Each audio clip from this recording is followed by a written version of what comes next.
She was afraid to be herself. She often stepped on the heads of her sisters, not realizing that what was hers, her dreams, her everything, was only hers to claim. She tried to please others. She tried to be what they would have her to be. She hid under a cloak. She covered up her real identity. She covered up her gifts, her strengths, her talents. She covered up her true essence. And then one day, she said, I can't please others. She said, I can't be what others would have me to be. She said, wonder if I take off this covering. Wonder if I reveal who I truly am. Wonder if I decide to be bold, to take a chance on me, to be who I was divinely blessed to be. And then slowly she began to get rid of the baggage, to let the negativity go, to let the discouragers, the distractors, those that had stopped dreaming. She decided to stop listening to the inner critic. She said, wonder if I start to be who I am. Wonder if I decide to answer the calling, the divine calling on my life. Destiny is calling me. Will I choose to answer? And slowly over time, with sisters holding her up, with folks giving her the spiritual fuel and the energy and the positive talk to make her have the courage to be who she was divinely destined to be. And slowly, she let the baggage go. She started to let the negativity go. She decided, I can't please everybody. And no matter what I do, they're not happy with me. They always have something else they suggest I be. So why don't I start by being me? And so, over time, she took the covering off. And she decided, why not take a chance on me? And over time, more and more, the baggage, the self-doubt, the discouragement, she let it go.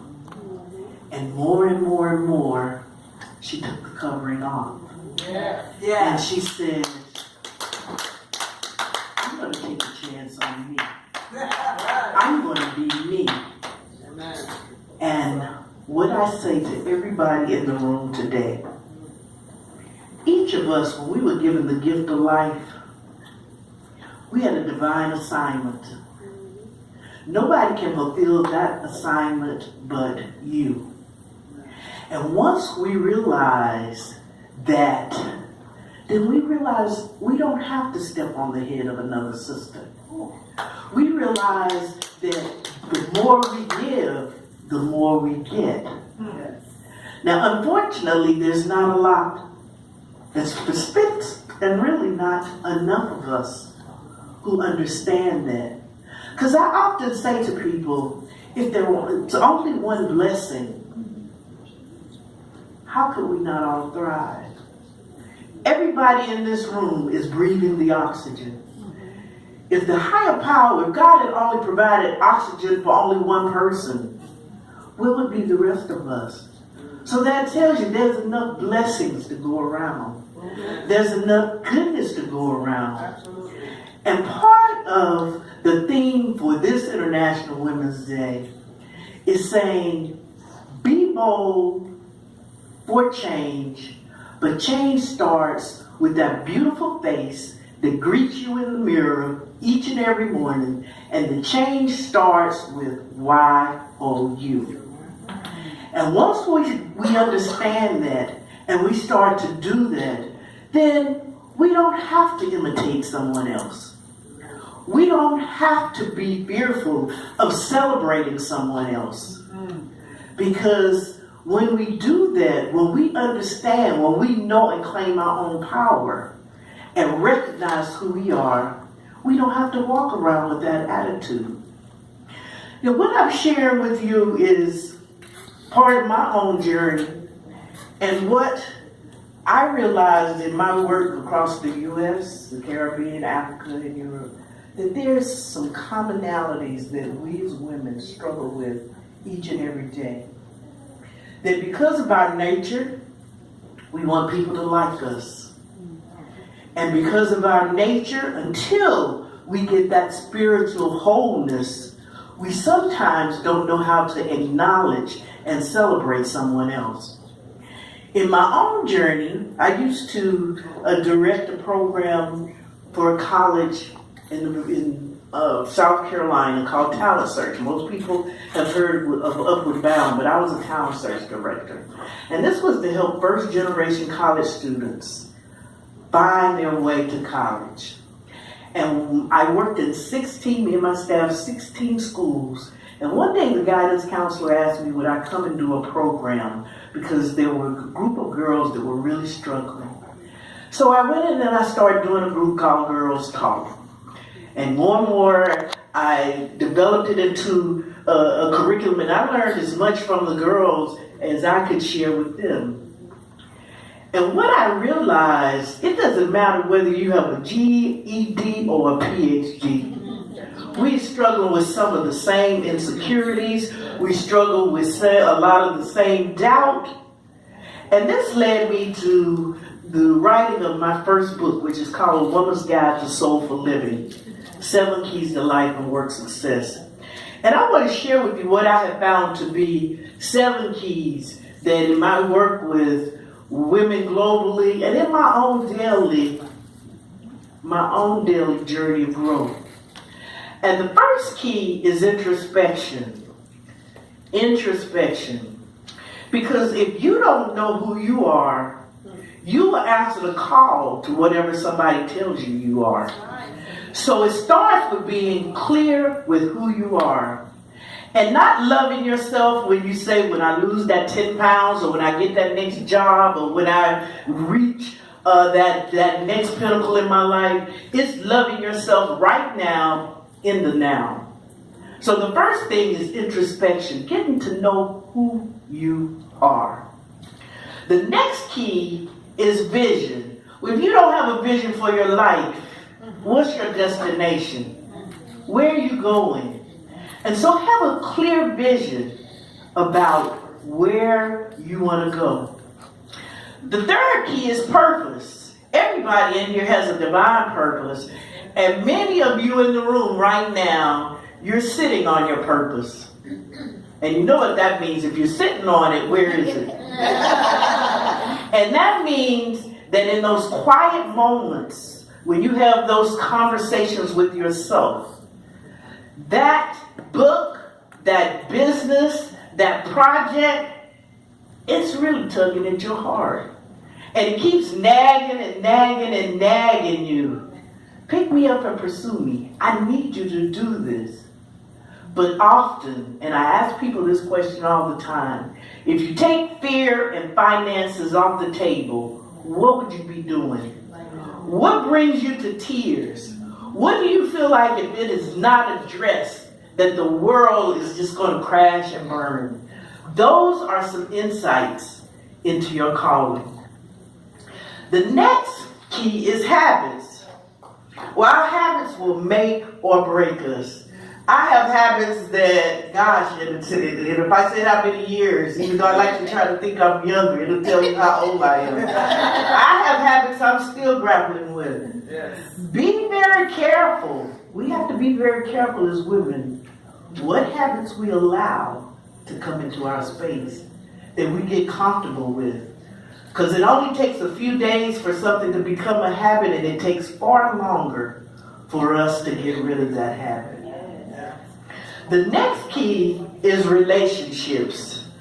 Relationships can make or break us as women. And often we feel like if we don't have a relationship in our space, that somehow our life has not begun. If people don't uplift you, if people are not supportive of you, that's not a healthy relationship. And far too many of us have not seen, we don't know what a healthy relationship looks like. And we often think that if someone is throwing us some crumbs, that that's good enough. Well, divinely, you weren't created to just for good enough. That is not. You need to constantly look in your relationships. And if you got a lot of crumb relationships, you need to clear the space. You need to move them on, because you were not divinely designed to really survive with crumb relationships. The next thing is faith, and I just call that really knowing that divinely what you're supposed to be doing, that divinely will come to you. And I'll share a story. In 2007, I was a vice president at Workforce One, which is now Career Source. And there was probably 4 or 5 years that I just heard the Spirit say, there's other work for you to do, other work for you to do. And I kept saying, I don't know. And I kept trying to push it away. And in 2005, my mother died. And then in 12 months, my father died. And that made me do a lot of reflection about life and calling. And I struggled with it because, you know, to the world it was like, oh, she's a vice president, she's Dr. DeFoe, and people often think just because you have a PhD that your world, that you riding on a magic carpet ride. And as I said, it doesn't matter educational level because our experiences are so similar. I had a father who was a school principal in one school district for 45 years. So I wasn't socialized to really let my wings out and soar.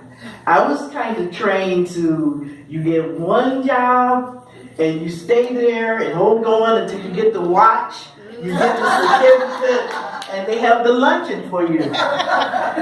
But this thing kept nagging and nagging at me. And I said to myself one day, what are you more afraid of? You can always go back and find another job. Or are you really more concerned that you didn't answer the calling on your life? And so one day when it just became clear that I needed to move on, I finally stepped out on December 17th, 2007, and started doing consulting work. And it started out, it was a magic carpet ride, and me and a friend, we got this. My first contract out was this $30,000 contract, and a friend of mine who had been doing it for 25 years, he said to me, let me tell you something, Doc. This is unusual. So don't think comfortable. Don't think it's going to happen all the time. So I rode my magic carpet for a while. For the first year, it was wonderful. And then I did everything I thought that I could do to really control everything. Well, of course, maybe a year and a half, it didn't, things kind of shifted. The magic carpet ride kind of went down. The Great Recession came in, and I was like, oh gosh, what have I done? And I could hear my father's voice saying, Anita, Anita, Anita. So I said, what am I going to do? And I had lived and worked in the Virgin Islands for so long that they say I'm a Virgin Islander. So I said, let me go back to where I had more time than I had opportunity. Within a week there, I had a contract with the Department of Labor. I had another contract with Department of Human Services. But unfortunately, government doesn't always pay swiftly. So I was like, oh God. So here, and my story is about faith and how fear gets you. I was like, what have I done? I was like, maybe I should have stayed on Emory, and maybe I should have stayed and worked for his wood. But anyway, I kept pushing, because I had the contracts, but you know, the pay was slow. And I was supposed to appear at a book festival in Baltimore. And I was like, Lord, I'm gonna have to turn this over to you. I was like, clients haven't paid. Credit cards maxed out. You know, I can't call daddy, which I never hardly asked him for money because I was fiercely independent. So I said, oh goodness, what am I going to do? I said, well, God, I'm supposed to be there. You must. Yes. So something, maybe 2 or 3 days passed, and Spirit said, check your voicemail in Florida. So I called. And there is a message. Dr. DeFoe, this is the Maryland Food Bank, and we want to engage you to do training because we're trying to build capacity for food banks across the state of Maryland. Wow. I get the call. I call the person back, of course, immediately. Didn't get her, so I was like, oh Lord. So I kept calling, we were missing each other back and forth, and then finally, I said, well, this isn't gonna happen. So I said, let me just let this go. And then into my spirit came a message from Bishop T.D. Jakes that says, it's at the door. And he said that often in our journey, and what keeps us from being bold really is that we give up. And many times if we would just take one more step, that what is divinely to be ours, we will manifest it. And many of us, when it gets very uncomfortable, we give up. So I said, well, let me try one more time. So I call, we connect. She said, Dr. DeFoe, I'm so sorry. She said, we've been trying to organize everything for this event. She said, I know you usually require deposits. She said, but we want to engage you to come and do a training. Now, mind you, and this is where faith comes in, people contact me to do trainings around the world.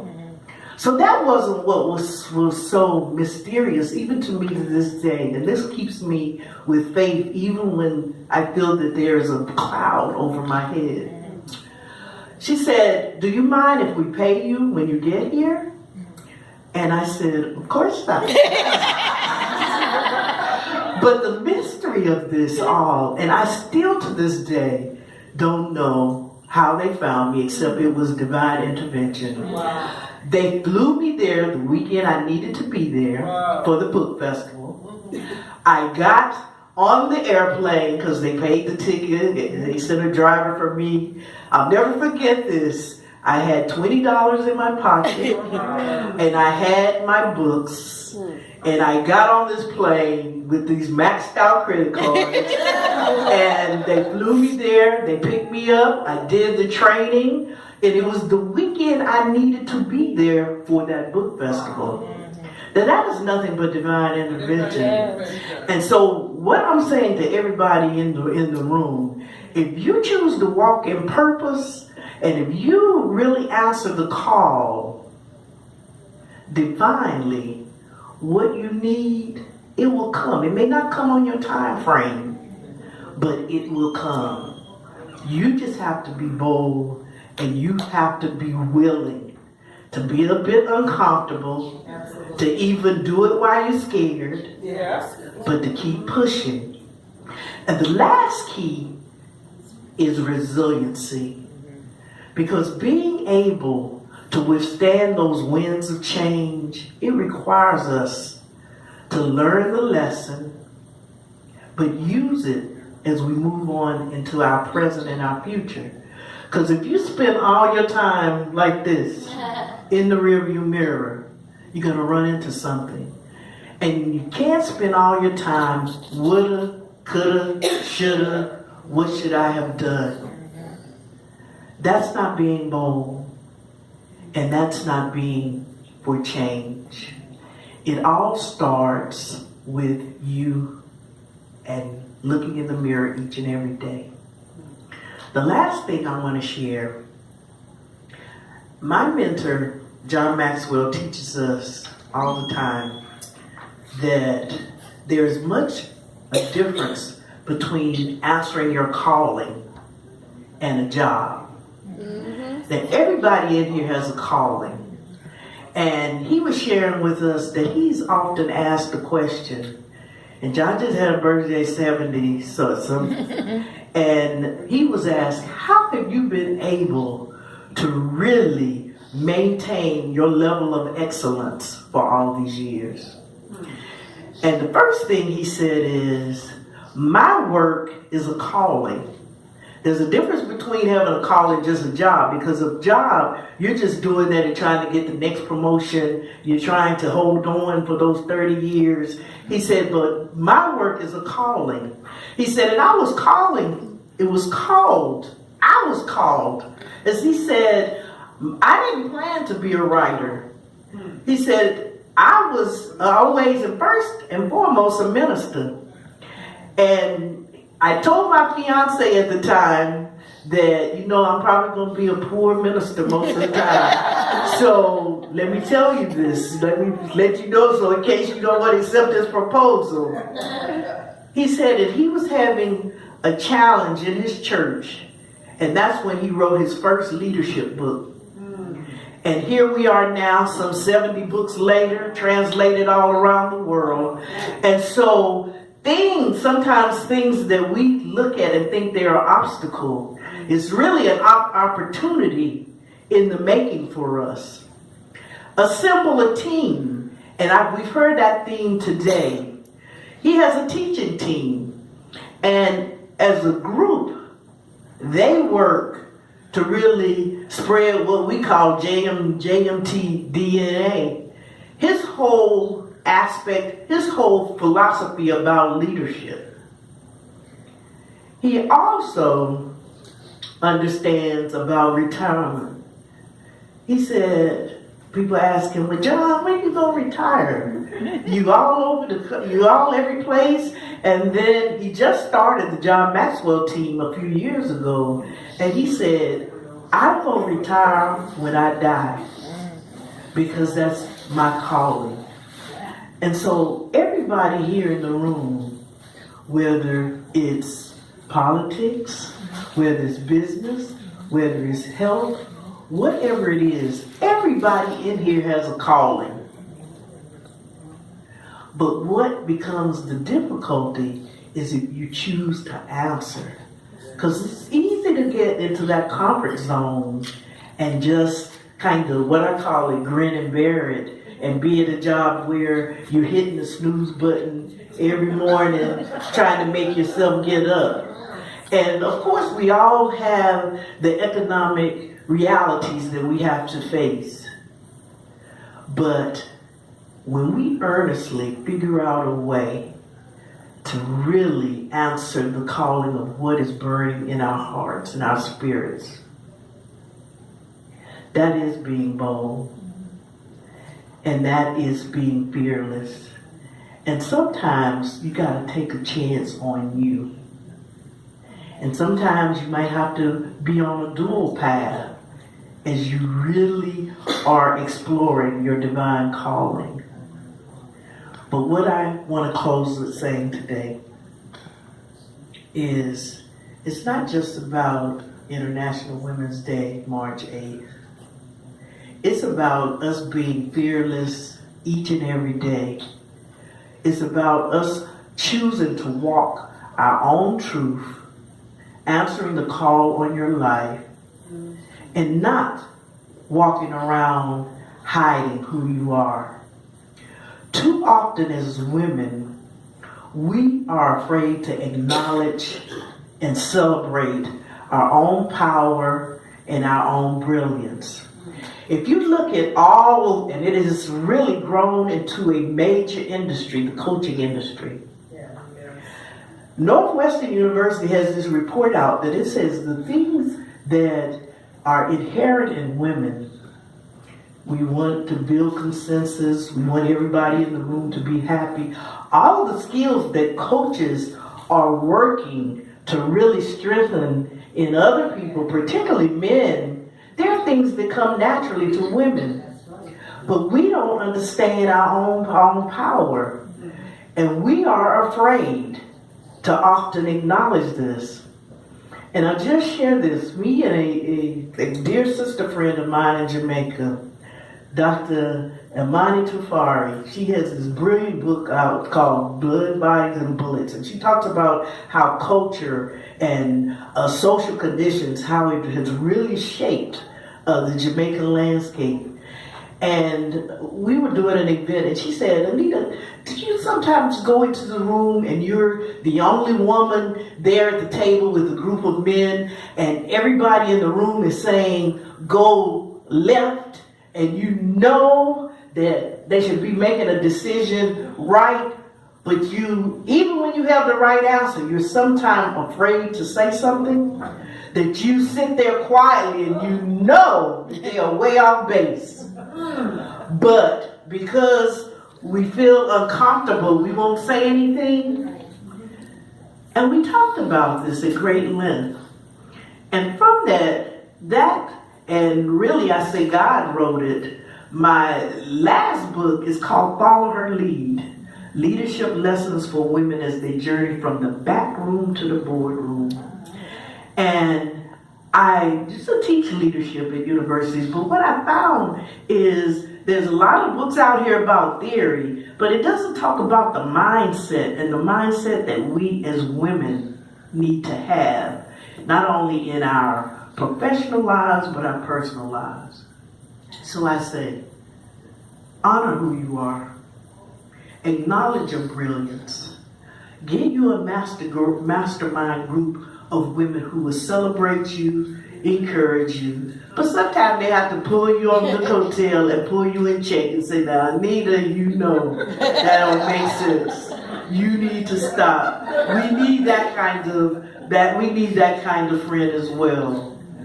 But in the end, be you. Be bold.